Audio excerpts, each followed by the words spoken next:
Il n'est pas certain que le don ait été inné. Pour ma part, je crois qu'il lui vint à l'improviste. À vrai dire, jusqu'à 30 ans, il avait été sceptique et ne croyait pas au pouvoir miraculeux. Et ici, puisque l'endroit est tout indiqué, je dois dire qu'il était un homme de petite taille, avec des yeux d'un brun ardent, une chevelure rousse taillée en brosse, une moustache abondante et des taches de rousseur. Il s'appelait George McWhirter Fotheringay, ce qui n'est pas un nom induisant, en aucune façon, à l'attente des miracles, et il était employé chez Gonchotte. Très adonné aux argumentations assertives, ce fut pendant qu'il affirmait l'impossibilité des miracles que lui vint le premier indice de son pouvoir extraordinaire. Cette discussion particulière avait lieu dans le bar du Long Dragon et Toddy Beamish menait l'opposition avec un effectif et monotone, ce n'est que votre opinion, qui poussa M. Fotheringay jusqu'aux limites extrêmes de sa patience. Il y avait là, en outre, un cycliste très poussiéreux, l'hôtelier Cox et Miss Maybridge, la très respectable et plutôt corpulente servante du Long Dragon. Miss Maybridge lavait des verres, tournant le dos à M. Fotheringay, les autres écoutaient l'opinant, plus ou moins amusés par l'inefficacité de sa méthode affirmative. Aiguillonné par la tactique de M. Beamish, M. Fotheringay se décida à faire un effort inaccoutumé de rhétorique. « Tenez, M. Beamish, dit-il, examinons clairement ce que c'est qu'un miracle. C'est quelque chose de contraire aux lois de la nature, accompli par le pouvoir de la volonté, quelque chose qui n'arriverait pas si on ne le voulait pas spécialement. C'est votre opinion, dit M. Beamish, par rebuffade. M. Fotheringay prit à témoin le cycliste qui jusqu'alors avait gardé le silence et il obtint son assentiment, donné après une toux hésitante et un regard à M. Beamish. L'hôtelier ne voulut exprimer aucune opinion, et M. Fotheringay, revenant à M. Beamish, reçut de lui l'inattendue concession d'un indulgent consentement à sa définition du miracle. Par exemple, continua M. Fotheringay, grandement encouragé, ceci serait un miracle, cette lampe, d'après le cours naturel des choses, ne pourrait brûler comme cela étant renversé, n'est-ce pas, Beamish? Vous dites qu'elle ne le pourrait pas, répondit Beamish. Et vous? Dit Fotheringay. Vous n'allez pas prétendre que, hein? Non, fit Beamish récalcitrant, elle ne le pourrait pas. Très bien, continua M. Fotheringay, alors quelqu'un vient ici, comme ce pourrait être moi, comme cela, qui se place comme qui dirait ici, et qui dit à cette lampe, comme je pourrais le faire, en rassemblant toute ma volonté, renverse-toi sans tomber, et continue à brûler. Diable! C'était suffisant pour faire crier au diable. L'impossible, l'incroyable était visible pour tous. La lampe était suspendue renversée dans l'air, brûlant tranquillement avec sa flamme se dirigeant en bas. Elle était aussi massive, aussi indiscutable que jamais lampe fut, cette prosaïque et ordinaire lampe du bar du Long Dragon. M. Fotheringay demeura le doigt tendu et les sourcils froncés, comme quelqu'un qui prévoit quelque accidentel fracas. Le cycliste, qui était assis presque sous la lampe, se courba et sauta par-dessus le comptoir. Tout le monde sauta, plus ou moins. Miss Maybridge se retourna et jeta un cri. Pendant près de 3 secondes la lampe resta suspendue ainsi. Un faible cri de détresse mentale fut poussé par M. Fotheringay. « Je ne puis la soutenir en l'air plus longtemps, dit-il. » Il recula en chancelant et la lampe renversée soudain vacilla, tomba sur le coin du comptoir, rebondit de côté, s'écrasa sur le plancher et s'éteignit. Par bonheur, elle avait un récipient de métal, sans quoi la salle entière se fût embrassée. M. Cox fut le premier qui parla, et sa remarque, dépouillée d'inutiles périphrases, fut que Fotheringay était un imbécile. Fotheringay n'était pas en état de discuter même une proposition aussi fondamentale que celle-là. Il était, au-delà de toute expression, confondu de ce qui venait d'arriver. La conversation qui suivit ne jeta absolument aucune clarté sur l'affaire, du moins en ce qui concernait Fotheringay, l'opinion générale se ralliant à celle de M. Cox, non seulement à l'unanimité, mais avec véhémence. Tout le monde accusait Fotheringay de quelque stupide supercherie, déclarant qu'il venait ridiculement troubler le confort et la sécurité des gens. Quant à lui, son esprit était un cyclone de perplexité, il se sentait incliné à être de leur avis, et il tenta inefficacement de s'opposer à l'offre qu'on lui fit de sortir. Il rentra chez lui, rouge et animé, le collet de son habit relevé, les yeux cuisants et les oreilles brûlantes. En passant, il épia nerveusement chacun des 10 réverbères qu'il rencontra dans la rue, et ce ne fut que lorsqu'il se trouva seul dans sa petite chambre de la ruelle de l'église qu'il fut capable de ressaisir sérieusement ses souvenirs de l'incident et de se demander Que s'est-il passé? Il avait retiré son habit et ses bottines, et il était assis sur le rebord de son lit, les mains dans les poches et répétant, pour la 17e fois, le texte de sa défense. Je n'avais pas l'intention de renverser cette maudite lampe. Alors, il lui revint à l'idée qu'au moment précis où il avait prononcé les mots ordonnateurs il avait, par inadvertance, voulu la chose qu'il disait, et que, lorsqu'il avait vu la lampe suspendue en l'air, il avait senti qu'il dépendait de lui de l'Y maintenir sans savoir clairement comment cela pourrait se faire. Il n'avait pas un esprit particulièrement complexe, sans quoi il aurait pu, pour un instant, s'arrêter à ce voulu par inadvertance, embrassant ainsi les problèmes les plus abstraits de l'action volontaire, mais il ne se rendit compte de cela que dans un brouillard assez confus. Et de là, suivant, il faut l'admettre, une voie peu clairement logique, il en arriva au témoignage de l'expérience. Il étendit résolument le doigt vers sa bougie, et rassembla son esprit tout en sachant qu'il faisait une action stupide. « Soulève-toi », dit-il, mais en une seconde sa volonté s'évanouit. La bougie s'était soulevée, restant suspendue dans l'air un rapide moment, et quand M. Vautringuet ouvrit convulsivement la bouche, elle retomba avec bruit sur sa table de toilette, le laissant dans l'obscurité la plus complète, à part la lueur mourante de sa mèche. Un instant M. Vautringuet resta assis dans les ténèbres, absolument immobile. « Après tout, c'est arrivé, dit-il, et comment l'expliquer, je ne sais pas. » Il soupira profondément et commença à explorer ses poches pour y découvrir une allumette. Il n'en trouva pas, se leva et chercha à tâtons sur la table de toilette. « Je voudrais bien avoir une allumette, dit-il. » Il chercha dans son habit, mais il n'en avait pas, alors il lui vint à l'esprit que les miracles étaient possibles même avec des allumettes. Il étendit la main et fronçant les sourcils dans l'obscurité. « Qu'une allumette me tombe dans la main, ordonna-t-il. » Il sentit un léger objet heurter sa paume et ses doigts se refermèrent sur une allumette. Après avoir inutilement tenté de l'enflammer, il s'aperçut que c'était une allumette suédoise. Il la jeta par terre, et il lui vint alors à l'esprit qu'il aurait pu la demander tout allumée. Il le voulut, et il la vit tout à coup s'enflammer au milieu de la natte, devant sa table de toilette. Il la ramassa vivement, et elle s'éteignit. La conscience de son pouvoir s'augmenta, et en tâtonnant, il replaça la bougie dans le chandelier. « Allons, allume-toi » dit M. Vautringuet, et incontinent la bougie s'alluma et il vit un petit trou noir dans la housse de la toilette avec un peu de fumée qui s'en élevait. Un instant, ses yeux allèrent de la fumée à la flamme, puis il rencontra son propre regard dans la glace. Par ce moyen, il communia avec lui-même en silence pendant un certain temps. « Que penses-tu des miracles » dit enfin M. Vautringuet en s'adressant à sa propre réflexion. Ses subséquentes méditations furent d'un genre sévère, mais confus. Autant qu'il pouvait s'en rendre compte, c'était pour lui une affaire de pure volonté. La nature de ses expériences jusqu'ici le disposait peu à en tenter de nouvelles, du moins pas avant de les avoir examinées de nouveau. Mais il souleva du regard une feuille de papier, colora un verre d'eau en rose, puis en vert, il créa un colimaçon qu'il annihila miraculeusement, et il se fit présent d'une non moins miraculeuse brosse à dents. Vers le milieu de la nuit, il était persuadé que son pouvoir devait être d'une qualité particulièrement rare et piquante, ce dont il avait eu déjà l'idée vague, mais aucune assurance certaine. L'effroi et la perplexité que lui avait causé sa première découverte étaient maintenant atténués par l'orgueil de sa singularité et de vagues suggestions d'utilité. Il entendit sonner une heure à l'horloge de l'église et comme il ne lui vint pas à l'idée que ses occupations journalières pussent être remplies miraculeusement, il se remit à se déshabiller afin de s'étendre dans son lit sans plus de délai. Comme il s'efforçait de passer sa chemise par-dessus sa tête, il eut une brillante idée. « Je veux être dans mon lit, » dit-il, et il s'y trouva. Déshabillé, stipula-t-il, et trouvant les draps froids, avec ma chemise de nuit, non, avec une belle chemise de nuit de flanelle fine. « Ah » fit-il, avec une immense jouissance.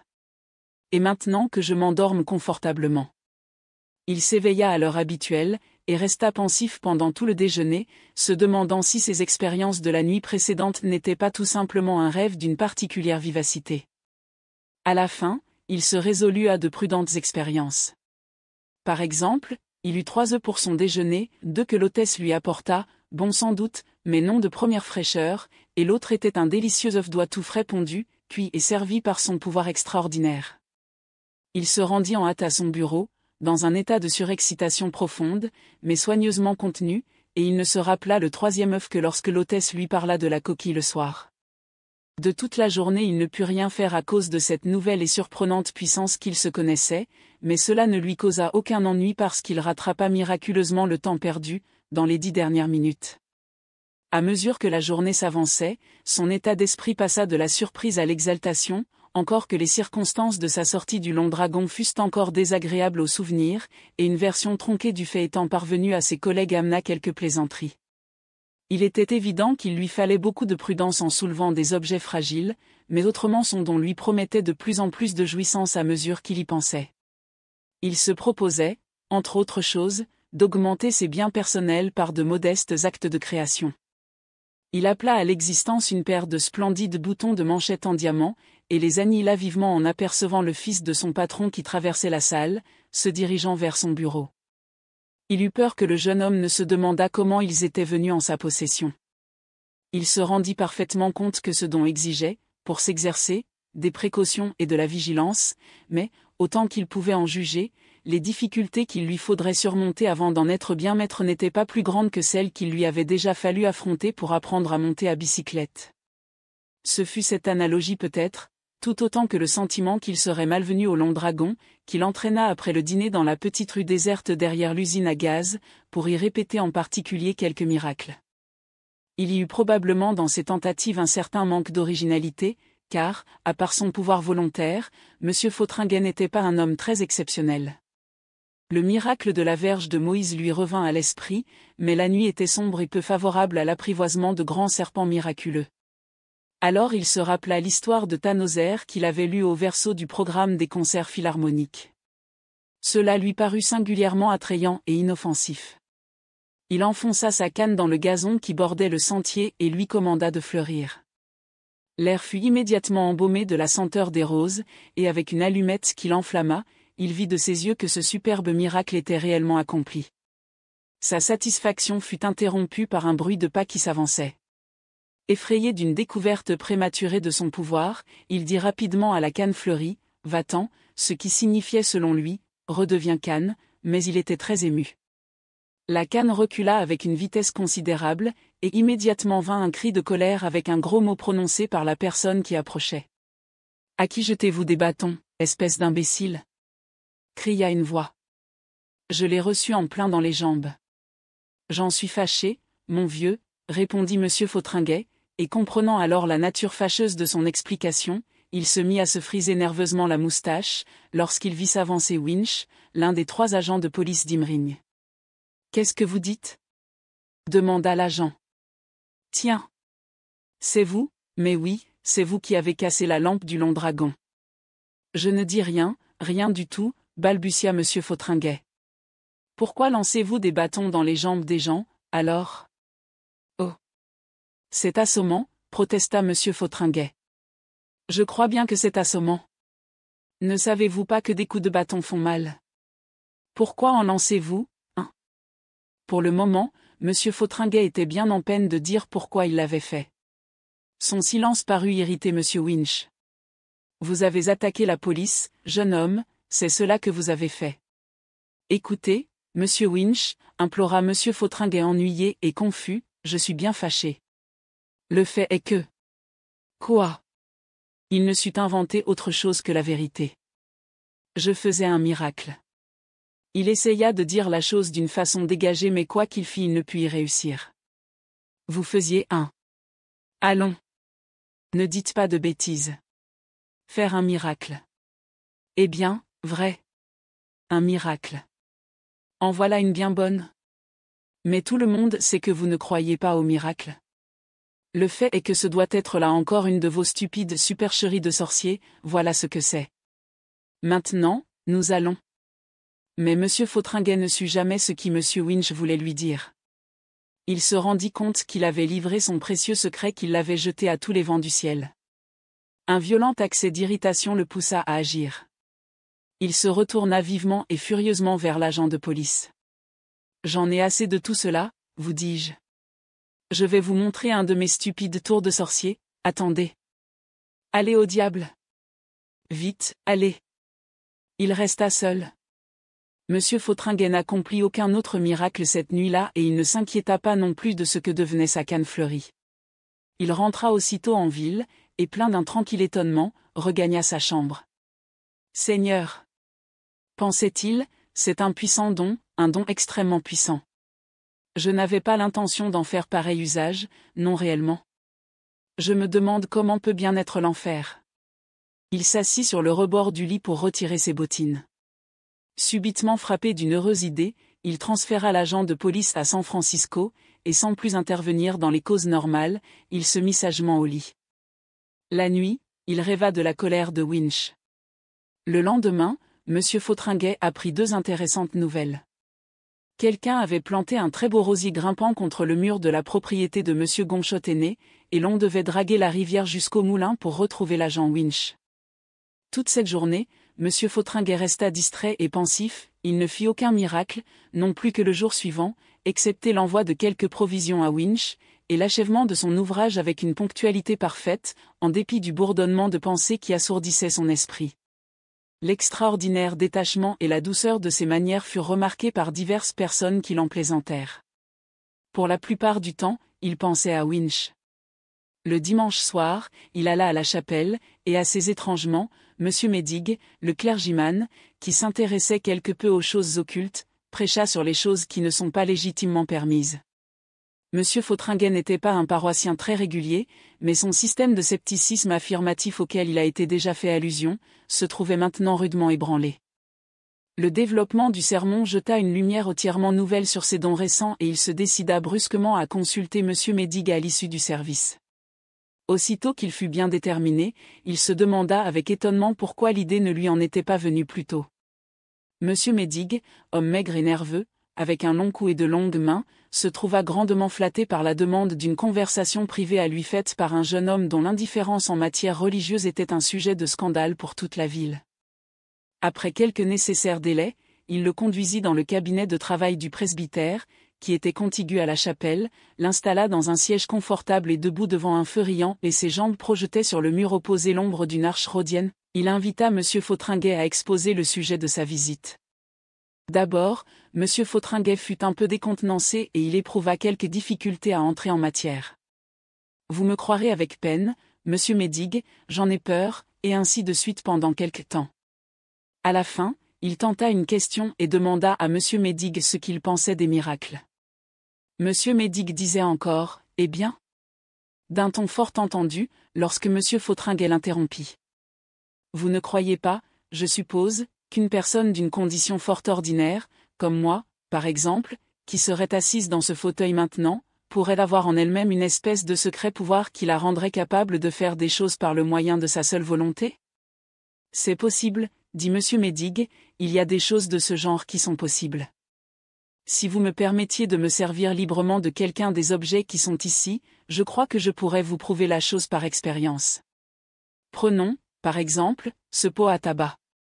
Ce que je voudrais savoir, c'est si ce que je vais faire de lui est un miracle ou non.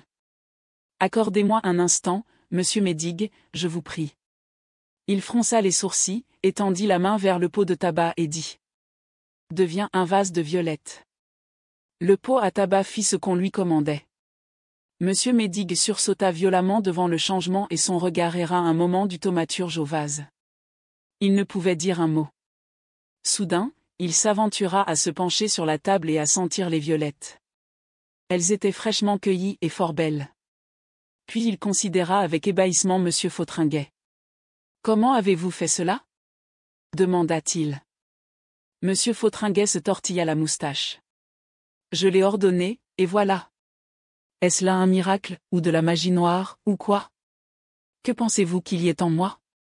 C'est là ce que je voudrais savoir. C'est un événement bien extraordinaire. Il y a 8 jours, je ne savais pas plus que vous que je pouvais faire des choses comme celle-là. C'est quelque chose de bizarre dans ma volonté, je suppose, et c'est tout ce que j'y vois. Est-ce que c'est là la seule chose? Pouvez-vous faire des choses autres que celle-là? Mais oui, Seigneur, exclama M. Vautringuet. Tout ce que je veux. Il réfléchit et se rappela une séance de prestidigitation à laquelle il avait assisté. Tenez, fit-il en étendant la main, change-toi en un vase à poissons, non, pas cela, change-toi en un aquarium plein d'eau avec des poissons rouges, c'est mieux. Avez-vous vu, monsieur Médic? C'est étonnant, c'est incroyable. Ou bien vous êtes le plus extraordinaire des... Mais non. Je pourrais le changer en n'importe quoi, dit monsieur Fotheringuet. Tout ce que je veux. Tenez, deviens pigeon, veux-tu? Au même moment un pigeon bleu voltigeait autour de la pièce, obligeant monsieur Médic à se courber chaque fois qu'il approchait. Arrête-toi là, et le pigeon resta immobile dans l'air. Je peux le faire redevenir vase à fleurs, dit-il. Après avoir replacé le pigeon sur la table, il accomplit le miracle. Peut-être voudriez-vous fumer une pipe maintenant? Et il restitua le pot à tabac. Monsieur Médic avait suivi tous ces derniers changements dans une sorte de silence haletant. Il examina monsieur Fotheringuet timidement, et fort délicatement prit le pot à tabac, le vérifia et le replaça sur la table. Et, bien, fut la seule expression que trouvèrent ses sentiments. Maintenant, il m'est plus facile d'expliquer pourquoi je suis venu vous voir, dit monsieur Fotheringuet. Il entama alors le récit fort long et compliqué de ses étranges expériences, commençant par l'histoire de la lampe du long dragon et s'embarrassant en des allusions persistantes à Winch. Tandis qu'il parlait, l'orgueil passager qu'avait causé la consternation de monsieur Médic disparut, il redevint le très ordinaire monsieur Fotheringuet qu'il était dans l'existence quotidienne. Monsieur Médic écoutait attentivement, et son aspect changeait aussi, suivant les phases du récit. Tout à coup, tandis que monsieur Fotheringuet racontait le miracle du troisième œuf, le clergyman l'interrompit avec un geste rapide de la main. « C'est possible, dit-il, c'est incroyable. C'est stupéfiant, certes, mais cela concilie un grand nombre de surprenantes difficultés. Le pouvoir d'accomplir des miracles est un don, une qualité particulière comme le génie ou la double vue. Jusqu'à présent il ne s'est rencontré que très rarement et chez des gens exceptionnels.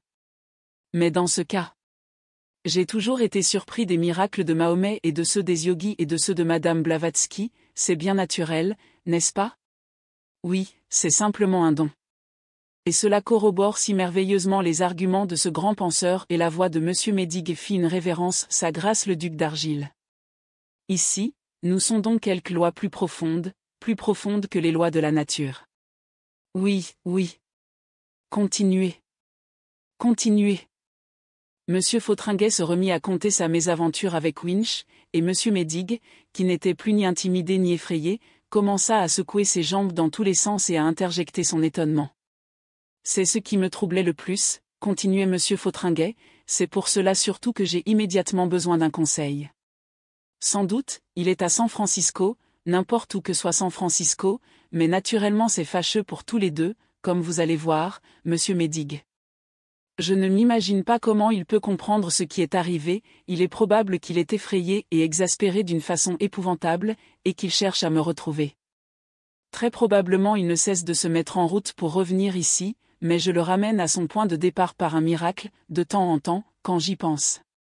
Et naturellement, c'est là une chose qu'il ne peut pas comprendre et ça doit bien l'ennuyer, et naturellement s'il prend chaque fois un billet de chemin de fer, ça doit lui coûter une jolie somme. J'ai fait tout ce que j'ai pu pour lui, mais naturellement il lui est difficile de se mettre à ma place. J'ai réfléchi, après, que ses habits avaient pu être roussis et anéantis, avant que je ne les retirais de là, vous savez, si l'enfer est tel qu'on le dit. Dans ce cas, je suppose qu'on a dû le mettre en prison à San Francisco.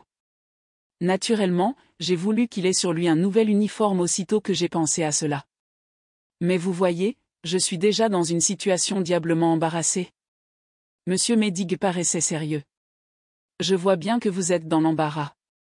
Oui, c'est une situation difficile. Comment vous en sortir? Et il devint diffus et vague. Quoi qu'il en soit, laissons Winch de côté pour un moment, et discutons la question importante. Je ne pense pas que ce soit ici un cas de magie noire, ni rien de ce genre. Je ne crois pas qu'il y ait dans tout ceci l'ombre d'intention criminelle, monsieur Fotheringuet, pas la moindre, à moins que vous ne supprimiez des faits matériels. Non, ce sont des miracles, de purs miracles, des miracles, si je puis dire, de la plus rare espèce. Il arpentait le devant de foyer en gesticulant, tandis que monsieur Fotheringuet restait assis, le coude sur la table et la tête dans sa main, paraissant fort tourmenté. Je ne vois pas, dit-il, comment je vais m'en tirer avec Winch. avec ce don des miracles, apparemment un don très puissant, dit monsieur Médigue, nous arriverons à retrouver Winch, ne craignez rien. Mon cher monsieur, vous êtes un personnage fort important, aux possibilités les plus étonnantes, l'évidence le prouve, de plus, les choses que vous pouvez faire. Oui, j'ai pensé à une ou deux choses, dit monsieur Fauntringuet, mais elles viennent parfois tout de travers. Vous avez vu le poisson, tout à l'heure. Fausse espèce de bassin, et fausse espèce de poisson. Et je croyais avoir spécifié clairement ce que je voulais. C'est naturel, dit monsieur Médigue, très naturel, entièrement naturel. Il s'arrêta et considéra monsieur Fauntringuet. C'est un don pratiquement illimité.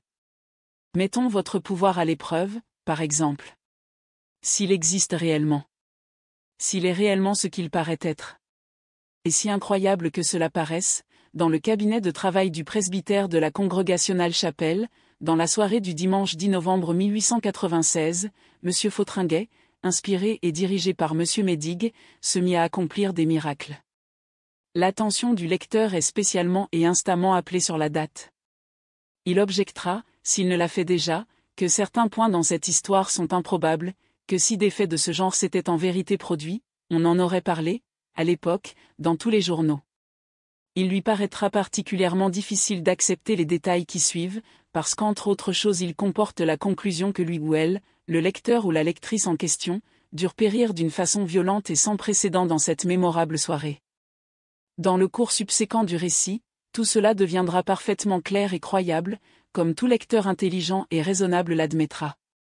Mais ce n'est pas le lieu de terminer cette histoire, au milieu de laquelle nous sommes à peine parvenus.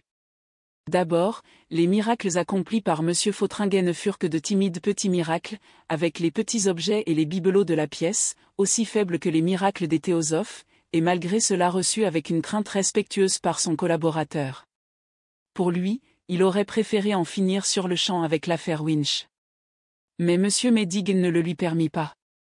Après qu'ils eurent accompli une douzaine de ces trivialités domestiques, le sens de leur pouvoir augmenta, leur imagination commença à montrer des signes de stimulation et leur ambition grandit. Leur première grande entreprise fut due à la faim et à la négligence de Madame Minchin, la gouvernante de M. Médigue. Le repas auquel le clergyman conduisit M. Fauntringuet était certainement mal servi, et peu appétissant pour deux laborieux faiseurs de miracles, mais ils étaient assis déjà et M. Médigue discourait avec tristesse plutôt qu'avec colère sur les négligences et les oublis de sa ménagère, lorsqu'il vint à l'esprit de M. Fauntringuet qu'une occasion se présentait pour lui. Ne pensez-vous pas, M. Médigue, si ce n'est pas indiscret que je... Mon cher M. Fauntringuet, certes, non, je ne pense pas. M. Fauntringuet l'interrompit d'un geste. Que allons-nous demander, demanda-t-il, en esprit large qui se met à la hauteur des circonstances, et d'après les instructions de M. Médigue, il révisa entièrement le souper. Quant à moi, dit-il, en lorgnant le choix de M. Médigue, j'ai un faible particulier pour une pinte de stout et un bon plat de lapin de Garenne, et c'est ce que je vais ordonner. Le Bourgogne ne me dit pas grand-chose. Et séance tenante, stout et lapin de Garenne parurent à son commandement. Ils s'attardèrent devant leur repas, causant, sur un pied d'égalité dont M. Fauntringuet fut surpris et reconnaissant, de tous les miracles qu'ils allaient pouvoir faire. Et à propos, M. Médigue, je pourrais peut-être vous aider, au point de vue domestique. Je ne comprends pas bien, dit M. Médigue, en se versant un verre de vieux Bourgogne miraculeux. M. Fauntringuet se servit une seconde portion de lapin et répondit la bouche pleine. Je pensais, niam, que je pourrais peut-être, niam, faire un miracle avec Madame Minchin, niam, la rendre meilleure. M. Médigue reposa son verre et parut incrédule. Elle déteste qu'on se mêle de ses affaires, vous savez, M. Fauntringuet. Et à vrai dire, il est bien 11 heures passées et elle est probablement couchée et endormie. Pensez-vous, somme toute? M. Fauntringuet réfléchit à ses objections. Je ne vois pas pourquoi ça ne se ferait pas pendant son sommeil. Un moment, M. Médigue s'opposa à cette idée, puis enfin il céda. M. Fauntringuet émit ses ordres, et un peu moins à l'aise, peut-être, les deux hommes continuèrent leur repas. M. Médigue s'étendait sur les changements qu'il s'attendait à trouver chez sa gouvernante, le lendemain, avec un optimisme qui semblait, même au bon sens d'après-dîner de M. Fauntringuet, quelque peu forcé et exagéré, quand une série de bruits confus se firent entendre au-dessus d'eux. Leurs yeux s'interrogèrent et M. Médigue quitta en hâte la table. M. Fautrengay l'entendit appeler sa gouvernante, puis monter doucement l'escalier. Au bout d'une minute ou deux, le clergyman revint, le pas léger, la face radieuse. « Merveilleux !» dit-il, et touchant. Extrêmement touchant. Il se remit à arpenter le devant de foyer. Une repentance, une très touchante repentance, à travers la porte. Pauvre femme. Un merveilleux changement. Elle s'était levée. Elle avait dû se lever tout de suite. Elle s'était réveillée pour aller briser une clandestine bouteille de cognac, dans sa malle. Et le confesser aussi. Mais cela nous ouvre les plus surprenantes perspectives de possibilités. Si nous pouvons accomplir ce miraculeux changement en elle. La chose est apparemment illimitée, dit M. Fautrengay, et quant à Winch, absolument illimitée. Et du devant de foyer, M. Médigue, écartant d'un geste la difficulté Winch, développa une série de merveilleuses propositions qu'il imaginait à mesure qu'il parlait. Ce qu'étaient ces propositions ne concerne pas essentiellement cette histoire. Qu'il suffise de savoir qu'elles étaient faites dans un esprit d'infinie bienveillance, qu'il suffise aussi de savoir que le problème de Winch resta sans solution. Il n'est pas nécessaire non plus de décrire jusqu'à quel point cette série de miracles reçut son accomplissement. Il y eut des vicissitudes étonnantes. Les premières heures du jour trouvèrent M. Médigue et M. Fautrengay parcourant la place du marché, glaciale sous la lune tranquille, en une sorte d'extase thaumaturgique, M. Médigue tout voltigeant et gesticulant, M. Fautrengay, court et hérissé, et plus du tout surpris de sa grandeur. Ils avaient réformé tous les ivrognes de la circonscription, changé toutes les bières et les alcools en eau, M. Médigue l'ayant emporté sur ce point. Ils avaient, de plus, grandement amélioré le service des trains de l'endroit, drainé un marécage, augmenté la fertilité du sol des coteaux environnants, et guéri la verrue du clergyman. Ils étaient maintenant en route pour aller voir ce qu'on pourrait bien faire à la jetée endommagée. La ville, haltait M. Médigue, ne sera plus la même demain et combien tout le monde sera surpris et reconnaissant. Juste à ce moment l'horloge de l'église sonna 3 heures. « Mais il est 3 heures, dit M. Fautrengay. Il faut que je rentre. Il faut que je sois à mon bureau à 8 heures. Et d'ailleurs. Mais nous commençons seulement, répondit M. Médigue, grisé par la douceur du pouvoir sans limite. Nous ne faisons que commencer. Pensez à tout le bien que nous allons faire. Quand les gens s'éveilleront. Mais, dit M. Fautrengay. M. Médigue lui saisit soudain le bras. Ses yeux étaient brillants et farouches. Mon cher ami, dit-il, rien ne presse. Regardez. Il indiqua du doigt la lune au zénith. Josué. Josué?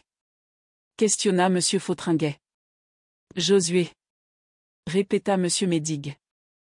Pourquoi pas? Arrêtez-la. M. Fautrengay regarda la lune. C'est un peu gros, remarqua-t-il, après une pause. Pourquoi pas? Insista M. Médigue. Certes, elle ne s'arrêtera pas. Vous arrêterez seulement la rotation de la Terre, vous comprenez?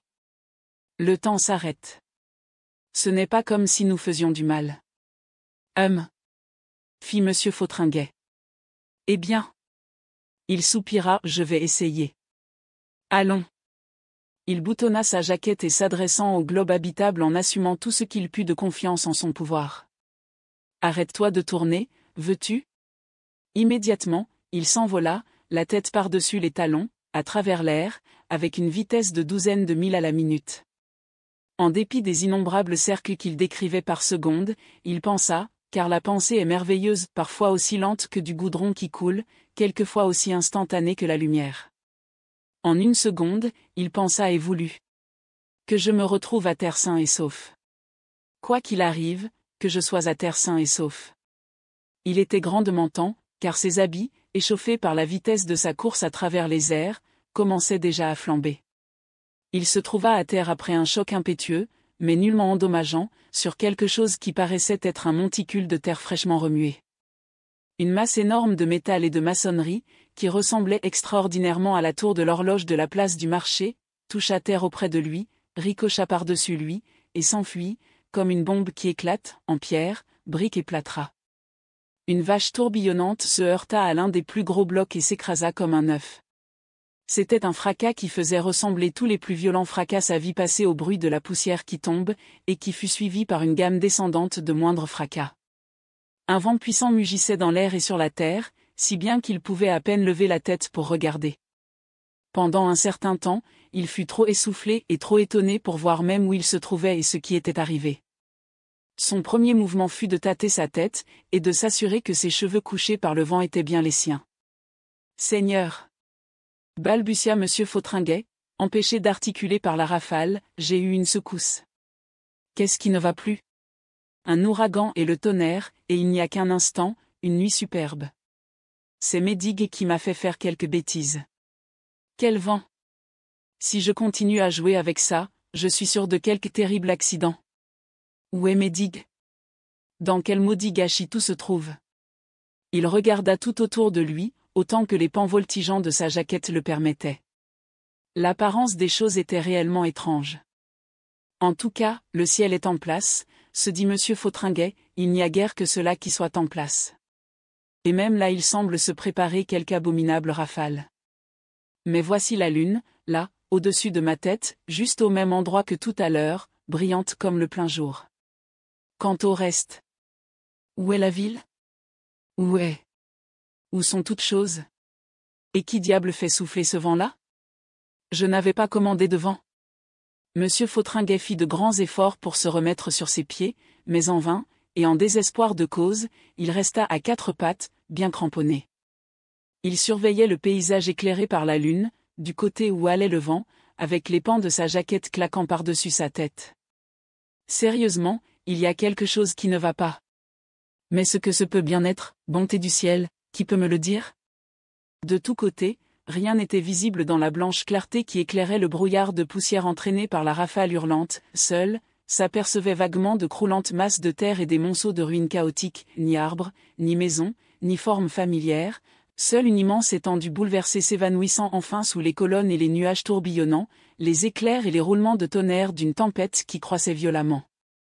Près de lui, sous la lueur livide, était quelque chose qui avait dû être un orme, une masse fracassée d'éclats de bois, mis en miettes des rameaux jusqu'au tronc, et plus loin une masse enchevêtrée de traverses de fer, trop évidemment ce devait être le viaduc, émergeait des ruines entassées confusément. Comme vous le concevez, lorsque Monsieur Fotheringuet avait arrêté la rotation du globe solide, il n'avait rien stipulé quant aux objets mobiles de sa surface. Et la Terre tourne si vite que sa surface à l'équateur chemine à une vitesse de plus d'un millier de milles à l'heure et dans nos latitudes à plus de la moitié de cette allure. De sorte que la petite ville, et Monsieur Médigue, et Monsieur Fotheringuet, et tout le monde et toutes choses, avaient été lancés violemment en avant à une vitesse d'environ 9000 par seconde, c'est-à-dire beaucoup plus violemment que s'ils avaient été lancés par un canon.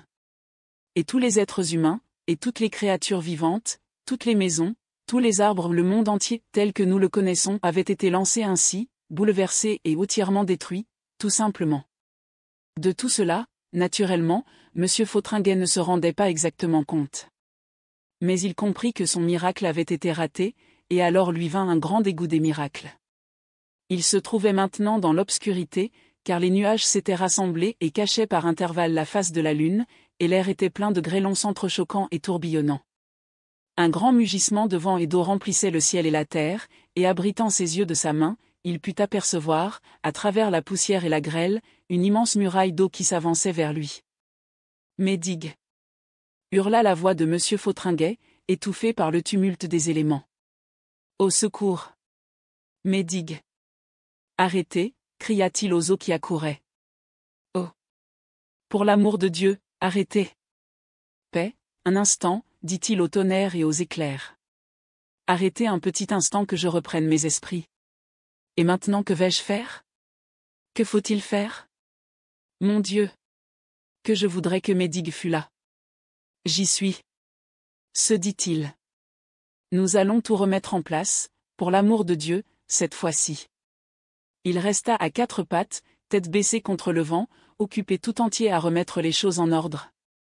Ah! Soupira-t-il. Que rien de ce que je vais commander n'arrive avant que j'aie dit, allez. Seigneur! J'aurais bien dû penser à cela plus tôt. Il éleva sa faible voix contre la trombe, hurlant de plus en plus fort dans le vain désir d'entendre ses paroles. Allons! Ça y est.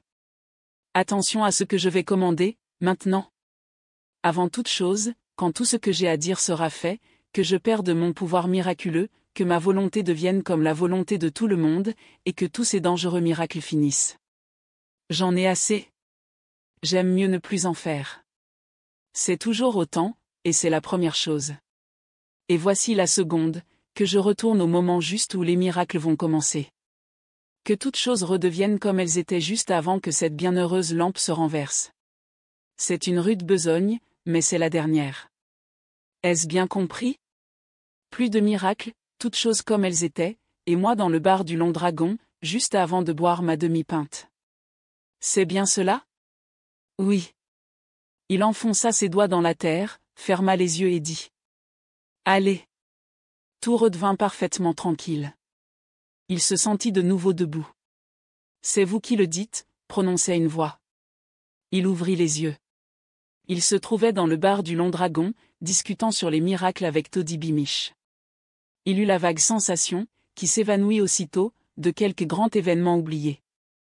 Vous comprenez que, à part la perte de son pouvoir miraculeux, toute chose était de nouveau en ordre, son esprit et sa mémoire étaient donc maintenant absolument ce qu'ils avaient été au moment où cette histoire commence, de sorte qu'il ne savait absolument rien de ce qui est raconté ici, qu'il ne savait jusqu'à maintenant rien de ce que je raconte ici. Et entre autres choses, naturellement, il continue à ne pas croire aux miracles. Je vous dis que les miracles, à proprement parler, ne peuvent possiblement pas s'accomplir, discutait-il, quoi que vous affirmiez, et je suis prêt à le soutenir jusqu'au bout. Ce n'est là que votre opinion. Prouvez-la, si vous pouvez. Répondait Toddy Beamish. Écoutez, monsieur Beamish, répliquait monsieur Fotheringay. Examinons nettement ce que c'est qu'un miracle. C'est un fait contraire au cours naturel des choses et produit par le seul pouvoir de la volonté.